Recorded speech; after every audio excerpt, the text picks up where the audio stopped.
মা, তোমার ওষুধের যত্নে আমি সুস্থ হয়েছি, এখন তুমি আমার প্রেমের ওষুধ হও। গত সপ্তাহে আমার জ্বর হয়েছিল। ছেলে খুব যত্ন করেছে। প্রতি 3 ঘণ্টা পর পর ওষুধ দিয়েছে। রাতে জেগে জেগে দেখেছে। আজ সুস্থ হয়ে উঠেছি। সকালে ওষুধের বোতলগুলো গুছিয়ে রাখছিলাম।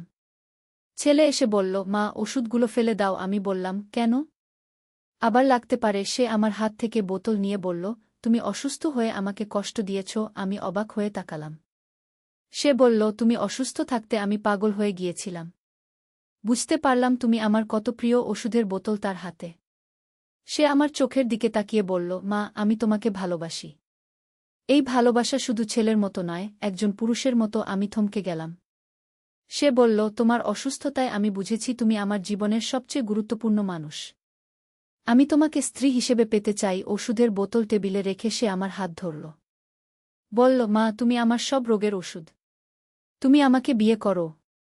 এই গল্পটি সম্পূর্ণ শুনলে আপনাদের পানি অটোমেটিক বের হয়ে যাবে, সো যত দ্রুত সম্ভব হাতের কাছে টিস্যু নিয়ে বসে পড়ো। বিছানার চাদর যেন নষ্ট না হয় সেটা সম্পূর্ণ খেয়াল রাখার অনুরোধ জানিয়ে গল্পটি এখন শুরু করব। তার আগে সর্বশেষ অনুরোধ, দয়া করে এমন পানি বের করার গল্প নিয়মিত শুনতে আমাদের চ্যানেলটি সকলেই সাবস্ক্রাইব করুন। ধন্যবাদ। হ্যালো বন্ধুরা, আমার নাম রুমানা খান। আমার বয়স 39 বছর। আমার স্বামীর নাম তাহমিদ খান, বয়স 51 বছর। আমাদের 2 সন্তান, আরিয়ান আর শামিরা। আরিয়ান 18 বছর বয়সী, বিশ্ববিদ্যালয়ে পড়ে। শামিরা 14 বছর বয়সী, স্কুলে যায়। আমি আরিয়ানের মায়ের কাছে কিছুটা বিরক্ত হলাম। সে এতটা আবেগপ্রবণ কেন হয়ে গেল? আমি ওষুধের বোতল তার হাত থেকে নিয়ে নিলাম। বললাম, তুমি কি বলছো আরিয়ান? এসব অযথা কথা বলো না। কিন্তু সে আমার চোখের দিকে তাকিয়ে থাকল। বলল, মা, আমি সত্যি বলছি। তুমি অসুস্থ থাকার সময় আমি বুঝতে পেরেছি তুমি কত প্রয়োজনীয়। আমি বুঝতে পারছিলাম না কি উত্তর দেব। আরিয়ান আমার কাছে এসে বসল। বলল, মা, তুমি কি জানো আমি কেমন অনুভব করছি? আমি মাথা নাড়লাম। সে বলল, আমি ভাবছিলাম তুমি যদি মারা যাও তাহলে আমি কি করব? আব্বা তো সারাদিন অফিসে থাকে। বোন স্কুলে যায়। বাসায় শুধু আমি আর তুমি থাকি। তুমি না থাকলে আমি একা হয়ে যাব। আমি বুঝলাম সে আসলে কি বোঝাতে চাইছে। আমি তার মাথায় হাত বুলিয়ে দিলাম। বললাম, আরিয়ান, তুমি ভুল বুঝেছ। আমি তোমার মা। তুমি আমার ছেলে। এটাই আমাদের সম্পর্ক। কিন্তু আরিয়ান মাথা নাড়ল। বলল, মা, আমি জানি কি বলছি। আমি তোমাকে আলাদা চোখে দেখি। তখন হঠাৎ করে দরজায় কড়া নাড়ার শব্দ হল। আমি উঠে দরজা খুললাম। দেখি একজন অপরিচিত লোক দাঁড়িয়ে আছে। কালো পোশাক পরা, চোখে কালো চশমা। লোকটি বলল, আপনি কি রুমানা খান? আমি বললাম, হ্যাঁ। সে বলল, আমার সাথে একটু কথা আছে। ভেতরে আসতে পারি? আমি একটু ইতস্তত করলাম। আরিয়ান আমার পেছনে এসে দাঁড়াল। লোকটি বলল, আপনার স্বামী তাহমিদ খান আমাদের কাছে একটি গুরুত্বপূর্ণ জিনিস রেখে গেছেন। সেটা ফেরত নিতে এসেছি। আমি বললাম, কি জিনিস? লোকটি বলল, একটি বাক্স। বাদামি রঙের। তাতে একটি তালা লাগানো। আমি ভাবলাম, হ্যাঁ, আমাদের বেডরুমে এমন একটি বাক্স আছে। তাহমিদ কখনো সেটা খুলতে দেয় না। বলে এতে তার অফিসের কাগজপত্র আছে। আমি লোকটিকে বললাম, আপনি একটু অপেক্ষা করুন। আমি বাক্সটা আনছি। আমিও পড়ে গেলাম। বেডরুমে গিয়ে আলমারি থেকে বাক্সটা বের করলাম। বাক্সটা হাতে নিয়ে নিচে নেমে এলাম। লোকটি বাক্স দেখে বলল, হ্যাঁ, এটাই। সে বাক্সটা নিতে হাত বাড়াল। কিন্তু ঠিক তখনই আরিয়ান চিৎকার করে বলল, মা, থামো। বাক্সটা দিও না। আমি অবাক হয়ে তাকালাম। আরিয়ান বলল, এই লোকটা ভুজা। আব্বা কখনো কারো কাছে কিছু রাখে না। লোকটি রাগ করে বলল, ছেলেটিকে চুপ করাও। আমি তাড়াহুড়ায় আছি। আরিয়ান আমার সামনে এসে দাঁড়াল। বলল, মা, এই লোকটা চোর। তুমি বাক্স দিও না। লোকটি তখন জোর করে বাক্স নিতে চাইল। আরিয়ান তার হাত ধরে ফেল। দুজনের মধ্যে ধস্তাধস্তি শুরু হল। হঠাৎ লোকটি পকেট থেকে একটা ছুরি বের করল। আরিয়ানকে মারতে যাবে। আমি চিৎকার করে উঠলাম। ঠিক তখনই তাহমিদ বাড়ি ফিরে এল। দরজা খুলে দেখে কি হচ্ছে বুঝতে পারল। তাহমিদ লোকটির পেছনে গিয়ে তাকে ধরে ফেল। লোকটি মাটিতে পড়ে গেল। ছুরিটা দূরে গিয়ে পড়ল। তাহমিদ বলল, তুমি কে? কেন আমার বাড়িতে এসেছ? লোকটি উঠে দাঁড়িয়ে বলল, আমি পুলিশ। তোমার বাড়ি তল্লাশি করতে এসেছি। তাহমিদ বলল, পুলিশ হলে আইডি কার্ড দেখাও। লোকটি পকেট থেকে একটা নকল আইডি বের করল। তাহমিদ দেখেই বুঝতে পারল এটা নকল। তাহমিদ লোকটিকে চেয়ারে বসিয়ে রাখল। আমাকে বলল, পুলিশে ফোন করো। আমি ফোন করে পুলিশ ডাকলাম। পুলিশ এসে লোকটিকে গ্রেফতার করে নিয়ে গেল। পুলিশ চলে যাওয়ার পর তাহমিদ আমাদের বসাল। বলল, আসলে আমি তোমাদের একটা কথা লুকিয়ে রেখেছিলাম। আমি বললাম, কি কথা? তাহমিদ বলল, আমি একটা গোয়েন্দা সংস্থায় কাজ করি। অফিসার বলে নয়, গোপন এজেন্ট হিসেবে। আমরা সবাই অবাক হলাম। তাহমিদ বলল, এই বাক্সে আমার মিশনের কাগজপত্র আছে। অনেক গুরুত্বপূর্ণ তথ্য আছে। সেজন্য কিছু খারাপ লোক আমার পেছনে লেগেছে। আরিয়ান বলল, তার মানে আমরা বিপদে আছি? তাহমিদ মাথা নাড়ল। বলল, হ্যাঁ, আমাদের এই বাড়ি ছেড়ে চলে যেতে হবে। আমার বসরা আমাদের জন্য একটা নিরাপদ জায়গার ব্যবস্থা করেছে। আমি বললাম, কতদিনের জন্য? তাহমিদ বলল, বলা যাচ্ছে না। হয়তো কয়েক মাস। স্বামীরা স্কুল থেকে ফিরে এলো। আমরা তাকেও সব কথা বললাম। সে খুশি হল। বলল, বাহ, আমরা গোয়েন্দা পরিবার। কিন্তু আমি চিন্তায় পড়ে গেলাম। কিভাবে সব ছেড়ে চলে যাব? তাহমিদ বলল, আজ রাতেই আমাদের রওনা দিতে হবে। প্রয়োজনীয় জিনিসপত্র গুছিয়ে নাও। আমরা সবাই প্যাকিং শুরু করলাম। কিন্তু মন খুব খারাপ লাগছিল। রাত 9টার সময় একটা গাড়ি আমাদের বাড়ির সামনে এসে দাঁড়াল। গাড়িতে দুজন লোক ছিল। তারা তাহমিদের সহকর্মী। আমরা সবাই গাড়িতে উঠলাম। গাড়ি চলতে শুরু করল। আমি জানালা দিয়ে তাকিয়ে দেখলাম আমাদের বাড়িটা পেছনে চলে যাচ্ছে। কখন আবার ফিরতে পারব জানি না। গাড়ি 3 ঘন্টা চলার পর একটা পাহাড়ি এলাকায় পৌঁছাল। সেখানে একটা ছোট বাংলো ছিল। চারদিকে গাছগাছালি। খুব সুন্দর জায়গা। আমরা সবাই নেমে বাংলোর ভেতরে গেলাম। বাংলোটা খুব সুন্দর সাজানো। 2টো বেডরুম, একটা বসার ঘর, রান্নাঘর। সব কিছুই আছে। তাহমিদ বলল, এখানে আমরা নিরাপদ আছি। কিন্তু আমার মন খারাপ লাগছিল। পরদিন সকালে ঘুম থেকে উঠে দেখি চারদিকে কি সুন্দর প্রাকৃতিক পরিবেশ। পাহাড়, গাছ, ছোট একটা ঝর্ণা। স্বামীরা খুব খুশি। বলল, মা, এখানে কত সুন্দর। আরিয়ানও মুগ্ধ হল। কিন্তু তৃতীয় দিনে আবার সমস্যা হল। আরিয়ান আমাকে ডেকে বলল, মা, আমি তোমার সাথে একা কথা বলতে চাই। আমরা বাংলোর বাইরে বেরিয়ে এলাম। আরিয়ান বলল, মা, আমি আগে যা বলেছিলাম সেগুলো আমি ভুলতে পারছি না। আমি বললাম, আরিয়ান, তুমি আমার ছেলে। আমি তোমার মা। এটাই আমাদের সম্পর্ক। অন্য কিছু ভাবো না। কিন্তু আরিয়ান বলল, মা, আমি বুঝি তুমি কি বোঝাতে চাইছ। কিন্তু আমার অনুভূতি আমি নিয়ন্ত্রণ করতে পারছি না। আমি খুব অবাক হলাম। কিন্তু ঠিক তখনই তাহমিদ বাইরে এসে ডাকল, তোমরা কি করছ? আমরা ভেতরে চলে গেলাম। আমি মনে মনে ভাবলাম এই পরিস্থিতি কিভাবে সামাল দেব। সেদিন রাতে খাওয়ার পর আমরা সবাই বসার ঘরে বসে টিভি দেখছিলাম। হঠাৎ করে বিদ্যুৎ চলে গেল। সব অন্ধকার হয়ে গেল। তাহমিদ মোমবাতি জ্বালাল। অন্ধকারে আরিয়ান আমার পাশে এসে বসল। কানে কানে বলল, মা, তুমি কি আমাকে একটু ভালোবাসতে পারো? আমি চমকে উঠলাম। বললাম, আরিয়ান, আমি তো তোমাকে ভালোবাসি। তুমি আমার ছেলে। আরিয়ান বলল, মা, আমি আলাদাভাবে বলছি। আমি বুঝতে পারলাম সে কি বোঝাতে চাইছে। কিন্তু তখনই স্বামীরা বলল, ভাইজা, তুমি মায়ের সাথে কি ফিস করছ? সে রাতে আমার ঘুম হল না। আমি ভাবতে থাকলাম আরিয়ানের আচরণ নিয়ে। সে কেন এমন করছে? আমি কি ভুল করেছি?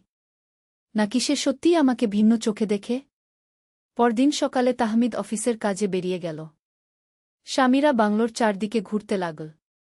আমি আর আরিয়ান একা ঘরে রইলাম। আরিয়ান আমার কাছে এসে বলল, মা, আমি তোমাকে একটি কথা বলতে চাই। আমি বললাম, বলো। আরিয়ান বলল, মা, আমি জানি এটা ভুল। কিন্তু আমি তোমাকে ভালোবাসি। আমি উঠে দাঁড়ালাম। বললাম, আরিয়ান, তুমি কি বলছ? আমি তোমার মা। আরিয়ান বলল, মা, আমি এই অনুভূতি দূর করতে পারছি না। তুমি আমার কাছে শুধু মা নও। আমি খুব রাগ হলাম। বললাম, আরিয়ান, তুমি এসব বন্ধ করো। এটা ভুল। আমি তোমার মা। তুমি আমার ছেলে। কিন্তু আরিয়ান কিছু শুনল না। সে আমার হাত ধরল। বলল, মা, আমি তোমার সাথে থাকতে চাই। শুধু আমি আর তুমি। আমি হাত ছাড়িয়ে নিলাম। বললাম, আরিয়ান, তুমি পাগল হয়ে গেছ। এসব কথা আর বলো না। কিন্তু আরিয়ান থামল না। বলল, মা তুমি যদি আমার সাথে থাকো তাহলে আমি তোমাকে খুব যত্ন করব। তুমি আর কোনো কষ্ট পাবে না। আমি বললাম, আরিয়ান, আমার স্বামী আছে। তোমার বাবা আছে। আমি কারো সাথে থাকতে পারি না। আরিয়ান বলল, মা আব্বা তো সারাদিন কাজে থাকে। তুমি একা থাকো। আমিই তো তোমার সাথে বেশি সময় কাটাই। আমি বললাম, হ্যাঁ, কিন্তু সেটা মা ছেলের সম্পর্ক। হঠাৎ করে বাংলোর দরজায় জোরে শব্দ হল। কেউ যেন দরজা ভাঙতে চাইছে। আমরা দুজনেই চমকে উঠলাম। আরিয়ান দরজার কাছে গেল। বলল, কে? বাইরে থেকে কেউ জবাব দিল না। কিন্তু দরজায় আঘাত চলতে থাকল। আরিয়ান বলল, মা তুমি পেছনে যাও। আমি দেখি কি হয়েছে। দরজা খুলে দেখি ৫-৬ জন লোক দাঁড়িয়ে আছে। সবার হাতে বন্দুক। একজন বলল, তাহমিদ কোথায়? আরিয়ান বলল, সে বাড়িতে নেই। লোকটি বলল, আমরা জানি সে এখানে আছে। তাকে ডাকো। আমি কাঁপতে কাঁপতে বললাম, সে সত্যিই বাড়িতে নেই। অফিসে গেছে। লোকটি বলল, তাহলে আমরা অপেক্ষা করি। তারা সবাই বাংলোর ভেতরে ঢুকে পড়ল। একজন লোক আমাদের চেয়ারে বসিয়ে রাখল। অন্যরা পুরো বাংলো তল্লাশি করতে লাগল। আমি আর আরিয়ান খুব ভয় পেয়ে গেলাম। স্বামীরা কোথায় গেছে জানি না। প্রায় ১ ঘণ্টা পর তাহমিদ বাড়ি ফিরল। দরজা খুলে দেখে কি অবস্থা বুঝতে পারল। লোকেরা তাকে ঘিরে ধরল। একজন বলল, তাহমিদ তুমি আমাদের সাথে আসবে। তাহমিদ বলল, কেন? আমি কি অপরাধ করেছি? লোকটি বলল, তুমি আমাদের একটা গুরুত্বপূর্ণ তথ্য চুরি করেছ। সেটা ফেরত দাও। তাহমিদ বলল, আমি কিছু চুরি করিনি। লোকটি রেগে গেল। বলল, তাহলে তুমি মরতে প্রস্তুত থাকো। সে বন্দুক বের করল। ঠিক তখনই স্বামীরা বাংলোর পেছন দিক থেকে পুলিশ নিয়ে এলো। পুলিশ দেখে খারাপ লোকেরা পালানোর চেষ্টা করল। কিন্তু পুলিশ তাদের ঘিরে ফেলেছিল। একটা গোলাগুলি হল। শেষে সব খারাপ লোক গ্রেফতার হল। পুলিশের অফিসার তাহমিদকে বলল, আপনার মেয়ে খুব বুদ্ধিমান। সে লুকিয়ে আমাদের ফোন করেছে। স্বামীরা গর্ব করে বলল, আমি জানতাম ওরা খারাপ লোক। পুলিশ অফিসার বলল, এখন আপনারা নিরাপদ। যারা আপনার পেছনে লেগেছিল তাদের সবাইকে গ্রেফতার করা হয়েছে। তাহমিদ স্বস্তির নিঃশ্বাস ফেল। সেদিন রাতে আমরা সবাই মিলে আনন্দ করলাম। কিন্তু আরিয়ান চুপচাপ বসে থাকল। আমি বুঝতে পারলাম সে এখনও আগের কথা ভাবছে। পরদিন পুলিশ অফিসার বলল, এখন আপনারা ঢাকায় ফিরে যেতে পারেন। আর কোনো বিপদ নেই। আমরা খুশি হলাম। কিন্তু আমার মন খারাপ ছিল আরিয়ানের জন্য। ঢাকায় ফেরার পথে গাড়িতে আরিয়ান আমার পাশে বসেছিল। সে আমার কানে কানে বলল, মা আমার কথাগুলো ভুলে যেও না। আমি কিছু বললাম না। কিন্তু মনে মনে ভাবলাম এই সমস্যা কিভাবে সমাধান করব। ঢাকায় পৌঁছে আমরা আমাদের বাড়িতে ফিরলাম। সব কিছু আগের মতো আছে। কিন্তু আমার মন শান্তি পাচ্ছিল না। আরিয়ানের আচরণ আমাকে খুব চিন্তায় ফেলে দিয়েছিল। সেদিন রাতে খাওয়ার পর তাহমিদ বলল, আমি এখন থেকে বাড়িতে বেশি সময় কাটাব। অফিসের কাজ কমিয়ে দেব। আমি খুশি হলাম। ভাবলাম তাহমিদ বাড়িতে থাকলে আরিয়ানের আচরণ ঠিক হয়ে যাবে। কিন্তু পরদিন সকালে তাহমিদ অফিসে গেলে আরিয়ান আবার আমার কাছে এলো। বলল, মা আমরা কি পাহাড়ের কথা ভুলে গেছি? আমি বললাম, কি কথা? আরিয়ান বলল, আমি যা বলেছিলাম। আমি রেগে গেলাম। বললাম, আরিয়ান তুমি এসব বন্ধ করো। আমি তোমার মা। এই সম্পর্ক পাল্টানো যায় না। আরিয়ান বলল, মা আমি তোমাকে ভালোবাসি। এই অনুভূতি আমি দূর করতে পারি না। আমি বুঝতে পারলাম এভাবে চলবে না। আমাকে কিছু একটা করতে হবে। আমি তাহমিদকে ফোন করলাম। বললাম, তুমি কি বাড়ি আসতে পারো? জরুরি কিছু কথা আছে। তাহমিদ দুপুরে বাড়ি এলো। আমি তাকে সব কথা খুলে বললাম। আরিয়ান কি বলেছে, কিভাবে আচরণ করছে। তাহমিদ শুনে খুব রেগে গেল। তাহমিদ আরিয়ানকে ডাকল। বলল, তুমি তোমার মায়ের সাথে এমন আচরণ করছো কেন? আরিয়ান প্রথমে সব অস্বীকার করল। বলল, আমি কিছু করিনি। কিন্তু তাহমিদ রেগে গেল। বলল, তুমি তোমার মাকে নিয়ে অসভ্য কথা বলেছ। এটা একদম ভুল। আরিয়ান তখন স্বীকার করল। বলল, হ্যাঁ আমি মাকে ভালোবাসি। তাহমিদ আরিয়ানকে চড় মারল। বলল, তুমি পাগল হয়ে গেছ। সে তোমার মা। তুমি তার ছেলে। এই সম্পর্ক পবিত্র। আরিয়ান কাঁদতে শুরু করল। আমি তাহমিদকে থামালাম। বললাম, ওকে মারো না। হয়তো বয়সের জন্য এমন হচ্ছে। তাহমিদ বলল, বয়স মানে কি? ও 18 বছর বয়সী। এটা বুঝার বয়স। সেদিন সন্ধ্যায় আমরা একসাথে বসে কথা বললাম। আরিয়ান কান্নায় ভেঙে পড়ল। বলল, আমি জানি এটা ভুল। কিন্তু আমি কিছু করতে পারি না। আমি আরিয়ানের মাথায় হাত রাখলাম। বললাম, আরিয়ান, তুমি আমার ছেলে। আমি তোমাকে ভালোবাসি। কিন্তু সেটা মায়ের ভালোবাসা। তুমি যা ভাবছ সেটা ভুল। আরিয়ান বলল, মা, আমি কিভাবে এই অনুভূতি দূর করব? আমি বললাম, তুমি একজন ভালো মেয়ে খুঁজে নাও। বিয়ে করো। তাহলে তোমার মন অন্যদিকে চলে যাবে। তাহমিদও বলল, হ্যাঁ, তুমি পড়াশোনা শেষ করে একটা ভালো চাকরি করো। তারপর বিয়ে করো। আরিয়ান মাথা নাড়ল। বলল, আমি চেষ্টা করব। পরের দিনগুলোতে আরিয়ানের আচরণ অনেকটা স্বাভাবিক হল। সে আমার সাথে আগের মতো কথা বলতে লাগল। কিন্তু মাঝে মাঝে আমি তার চোখে অন্যরকম ভাব দেখতে পেতাম। এক সপ্তাহ পর আরিয়ান আমাকে বলল, মা, আমার কলেজে একটি মেয়ে আছে। সে আমার সাথে কথা বলে আমি খুশি হলাম। বললাম, সেটা ভালো কথা। তার সাথে বন্ধুত্ব করো। আরিয়ান বলল, মা, তার নাম তানিয়া। সে খুব সুন্দর। আমার সাথে অনেক কথা বলে। আমি বললাম, তাকে একদিন বাড়িতে নিয়ে এসো। কয়েকদিন পর আরিয়ান তানিয়াকে নিয়ে বাড়িতে এলো। মেয়েটি সত্যিই খুব সুন্দর, ভদ্র, শিক্ষিত। আমার খুব ভালো লাগল। ভাবলাম, আরিয়ান এমন একটি মেয়ে পেলে ভালো হবে। তানিয়া আমার সাথে অনেক কথা বলল। বলল সে আরিয়ানকে পছন্দ করে। আমি খুশি হলাম। ভাবলাম, এবার আরিয়ানের মন অন্যদিকে যাবে। কিন্তু সেদিন রাতে আরিয়ান আমার কাছে এসে বলল, মা, তানিয়া ভালো মেয়ে। কিন্তু আমি তাকে তোমার মতো ভালোবাসতে পারি না। আমি মনে মনে হতাশ হলাম। আমি বুঝলাম আরিয়ানের সমস্যা এত সহজে সমাধান হবে না। আমাকে আরও ধৈর্য রাখতে হবে। সময়ের সাথে সাথে হয়তো সে ঠিক হয়ে যাবে। 1 মাস পর আরিয়ান আর তানিয়ার সম্পর্ক ভালো হয়ে গেল। তারা একসাথে বেড়াতে যেতে লাগল। কলেজে একসাথে সময় কাটাতে লাগল। আমি আশা করলাম আরিয়ান এবার ঠিক হয়ে যাবে। কিন্তু একদিন তানিয়া আমার কাছে এসে কাঁদতে কাঁদতে বলল, আন্টি, আরিয়ান আমার সাথে খারাপ আচরণ করেছে। আমি অবাক হয়ে জিজ্ঞেস করলাম, কি করেছে? তানিয়া বলল, সে আমাকে বলেছে সে আমাকে ভালোবাসতে পারে না। কারণ সে অন্য কাউকে ভালোবাসে। আমার মন খারাপ হয়ে গেল। বুঝলাম আরিয়ান এখনও আমাকে নিয়ে ভাবে। আমি তানিয়াকে বোঝালাম। বললাম, তুমি আরিয়ানকে ছেড়ে দাও। সে এখন কনফিউজড। পরে ঠিক হয়ে যাবে। তানিয়া কাঁদতে কাঁদতে চলে গেল। সেদিন সন্ধ্যায় আমি আরিয়ানকে বকলাম। বললাম, তুমি তানিয়ার সাথে এমন আচরণ করলে কেন? আরিয়ান বলল, আমি তাকে মিথ্যা আশা দিতে চাইনি। আমি বললাম, তুমি আমাকে নিয়ে ভাবা বন্ধ করো। আমি তোমার মা। এই সম্পর্ক কখনো পাল্টাবে না। আরিয়ান চুপ করে রইল। রাতে খাওয়ার পর তাহমিদ বলল, আরিয়ানকে ঢাকার বাইরে কোথাও পাঠিয়ে দেওয়া যায়। হয়তো পরিবেশ পাল্টালে সে ভালো হয়ে যাবে। আমিও সেই কথা ভাবলাম। পরদিন আমি আরিয়ানকে বললাম, তুমি চট্টগ্রাম গিয়ে তোমার মামার বাড়িতে কিছুদিন থাকো। আরিয়ান বলল, কেন মা? আমি বললাম, পরিবেশ পরিবর্তন হলে তোমার মন ভালো হবে। আরিয়ান রাজি হল। বলল, ঠিক আছে, আমি যাব। সে পরদিন চট্টগ্রামে চলে গেল। আমি একটু স্বস্তি পেলাম। আরিয়ান চলে যাওয়ার পর বাড়িটা খুব শান্ত হয়ে গেল। তাহমিদ আর স্বামীরা আমার সাথে স্বাভাবিক আচরণ করতে লাগল। আমি আরিয়ানের কথা ভুলে যাওয়ার চেষ্টা করলাম। কিন্তু 1 মাস পর আরিয়ান ঢাকায় ফিরে এলো। সে বলল, মামার বাড়িতে তার ভালো লাগেনি। আমি বুঝলাম সমস্যার সমাধান হয়নি। আরিয়ান ফিরে আসার পর আবার আগের মতো আচরণ শুরু করল। আমার সাথে বেশি সময় কাটানোর চেষ্টা করতে লাগল। আমি খুব অসহায় বোধ করলাম।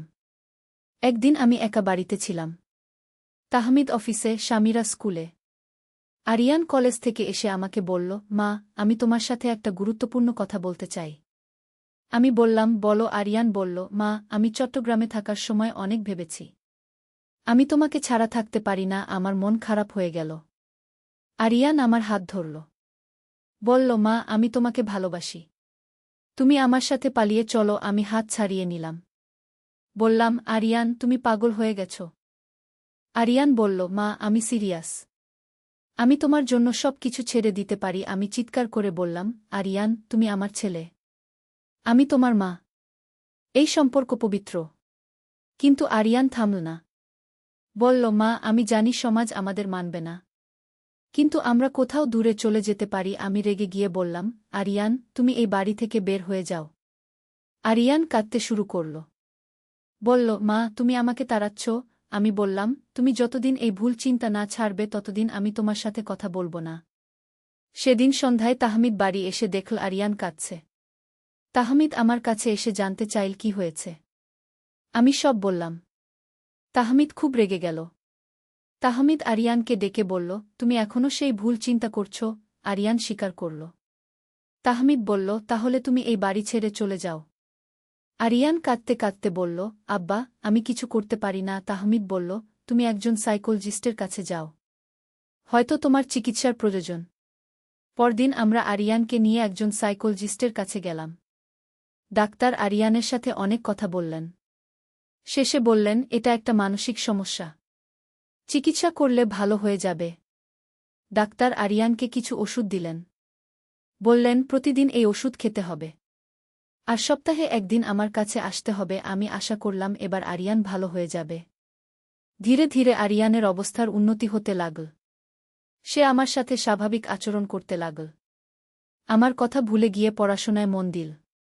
3 মাস চিকিৎসার পর ডাক্তার বললেন, আরিয়ান এখন ভালো আছে। কিন্তু ওষুধ বন্ধ করা যাবে না। আমি খুশি হলাম। ভাবলাম আমার ছেলে এবার ঠিক হয়ে গেছে।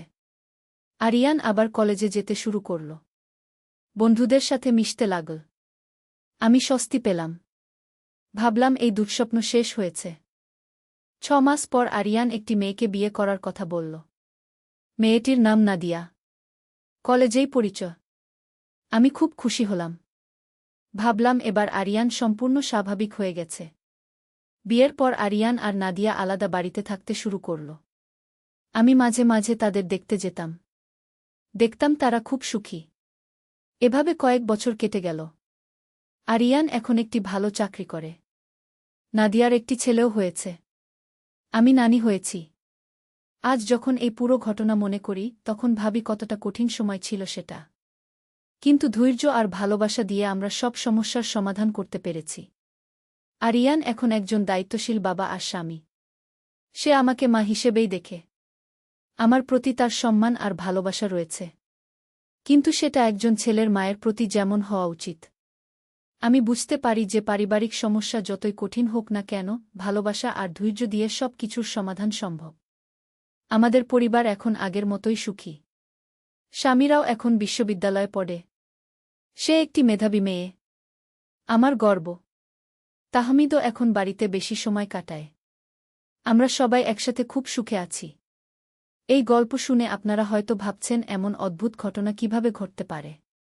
কিন্তু জীবনে কখনো কখনো এমন পরিস্থিতি আসে যা আমরা কল্পনাও করতে পারি না। কিন্তু গুরুত্বপূর্ণ বিষয় হল সেই পরিস্থিতি কিভাবে মোকাবেলা করা যায়। আমি বিশ্বাস করি ভালোবাসা আর সঠিক পথে চললে সব সমস্যার সমাধান সম্ভব। আজ আমার পরিবার আগের চেয়েও বেশি শক্তিশালী। আমরা একসাথে যে কোনো সমস্যার মুখোমুখি হতে পারি। কারণ আমরা একে অপরকে ভালোবাসি আর বিশ্বাস করি।